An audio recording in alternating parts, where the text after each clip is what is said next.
What's up, YouTube? This is Peter with the Outdoor Adventure Channel.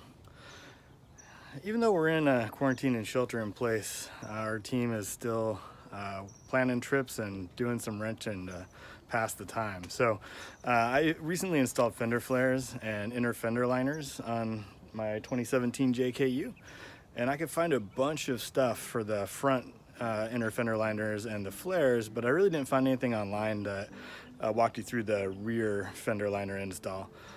Probably because it's super simple, but I thought I would actually take a minute here and provide some thoughts on how the install went, and hopefully it'll help someone out.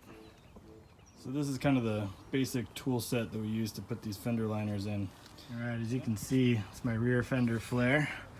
As we duck in here, that black part is the new rear inner fender liner. So the Smittybilt instructions say to use these 5 blind rivets that they send to you, but in the event that I want to take these out, I really don't want to drill out rivets. So instead I used some self-tapping screws, and it seemed to work quite well. I did the same on the front. So I actually used 4 locations. So I've got a self-tapping screw here, one here, one in the back here, and one in the very back corner. And it's tight, it's in there. It's not going to go anywhere. So while they're pretty much purely cosmetic, they do give it a nice finished look. The other kind of nice feature to these is, hopefully you can see this under here, there's a mount for a rock light. I think the Pro Comp rock light fits that out of the box. The front flare has a similar one, and I'm actually going to use that hole for my side marker light so that I can stay street legal. But that's it, that's how it looks.